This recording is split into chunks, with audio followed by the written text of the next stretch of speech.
Mr. Marston. How are you? Good, Mr. McFarland. How are you? I'm well.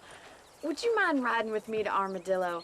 I've got to get some supplies and I could do with the company. Of course. You can take the reins. It wouldn't do for a terrifying bounty hunter such as yourself to be seen driven around by a woman. Hop on up, Mr. Marston.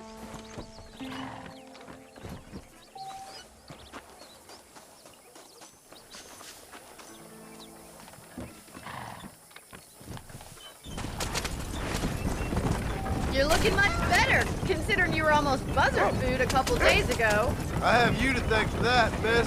So do tell me, have you needlessly risked your life since we last spoke? No, miss, I have not. Well, that's a relief. Perhaps there's hope for you yet. I wouldn't bet on it. Oh, there's always hope, Mr. Marston. You can't be a rancher in this kind of country if you don't believe that. An admirable attitude, miss. I suppose so. I can't think of any other way to stay sane, to be frank. What about you? Have you ever given up hope altogether? Hope hasn't really entered into it. It's not really something I think about. A peculiar outlook. I can't really say I understand you. I can't always say I do either. Oh, don't be so deliberately enigmatic. I'm not, miss. Yes, you are. You are being deliberately obscure as a substitute for having a personality. I just know there are two theories to arguing with women, and neither one works. I'm not even going to dignify that gibberish with a response.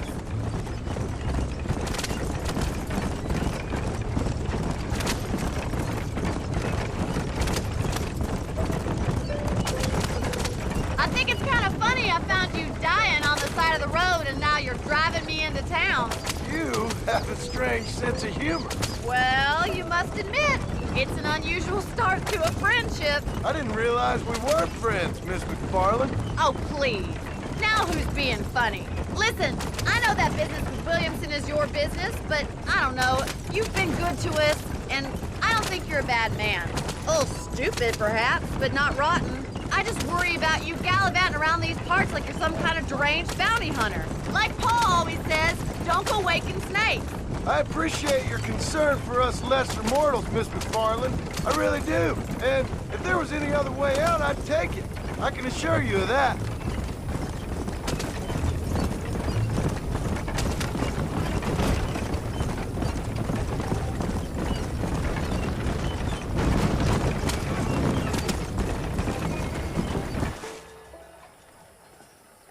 So this is Armadillo. Manhattan it is not, but it does okay for us.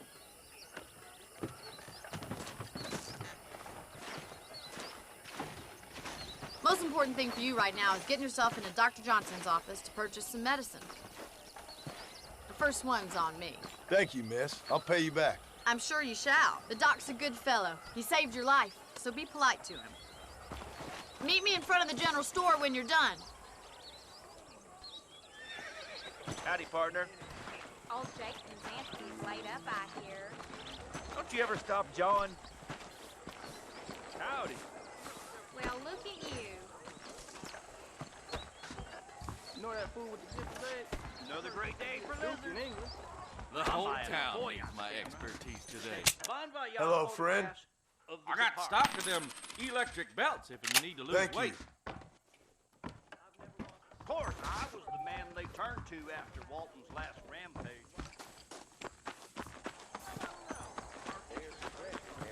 Well, thanks for driving me. It was nice to be able to enjoy the view for once, and a little company never hurts now and again. You're more than welcome, miss. Least I can do. Thank you for the medicine. Why don't you have a look around Armadillo? You can always take the stagecoach back to the ranch later. I might just do that. Travel safely, miss. Try not to get yourself shot. I won't be around to save you this time.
Mr. Marston, I've been hearing about your plans. Have you, Miss McFarland?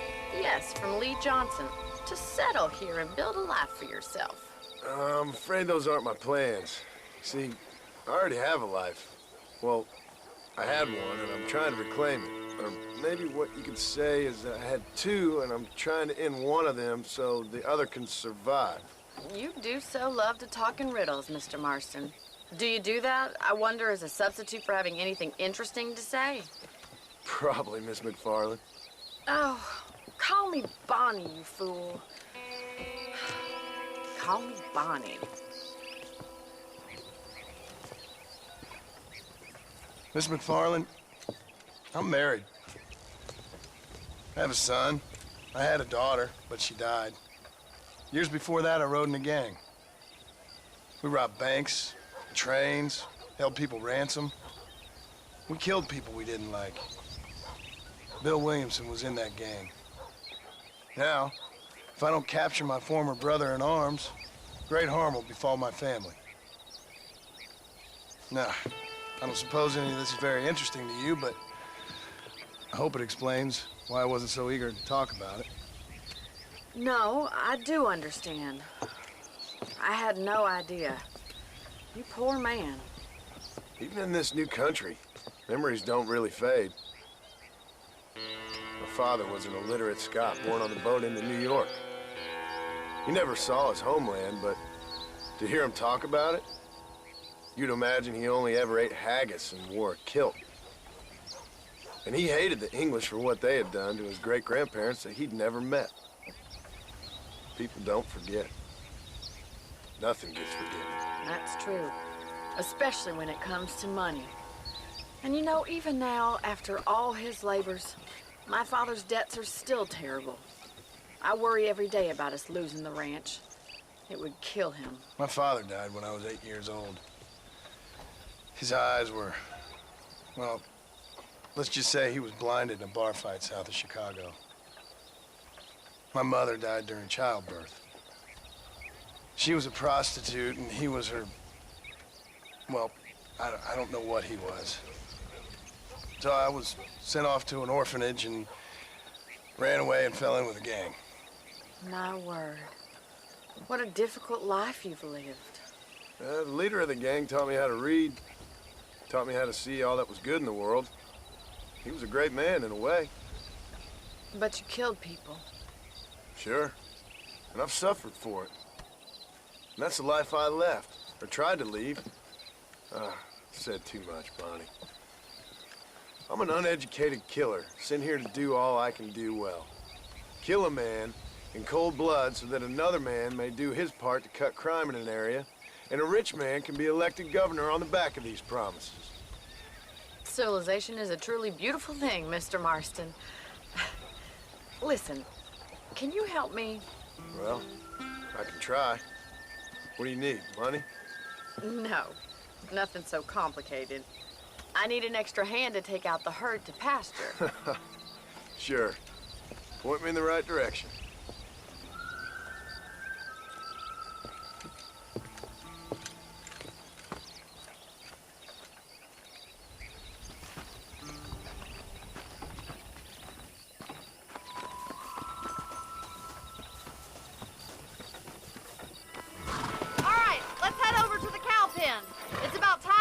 Farmers such as yourself learned how to herd cattle. Yeah!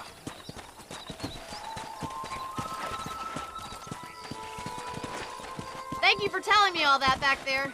It must have been hard for you. I hope you understand now why I've been playing my cards somewhat close to my chest. I didn't know you had a wife and child. Then again, I don't think I ever asked. They're lucky to have a man like you.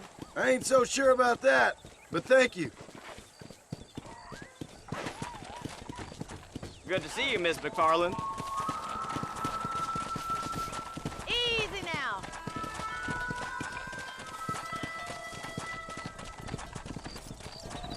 Nice job, Mr. Marston.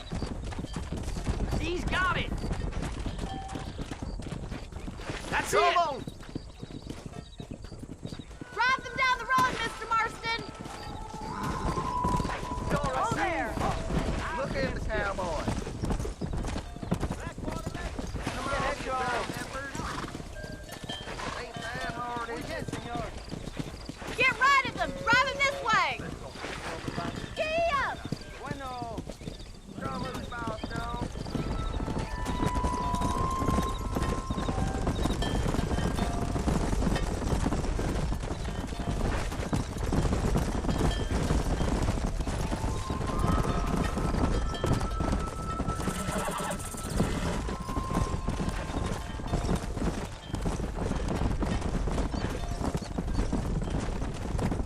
Let's go. Keep going, Mr. Marston. He's just showing off now. All right, let's move this large herd out to the far pasture. Whoa there. You stick with the main herd. I'll round these stragglers up for you.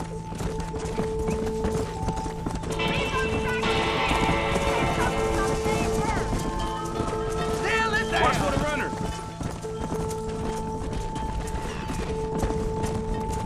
Nail it down, Mr. Marston. Whoa. You're doing great, Mr. Marston. Stay with him. Keep that herd Keep together it now. moving.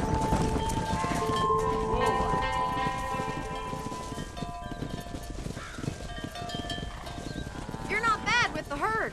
Ranching might be your true calling, Mr. Marston. Either that, or you were a cow in a past life. Thank you, Miss McFarland. I'll see you later. I have Let's work get to it. do back at the ranch.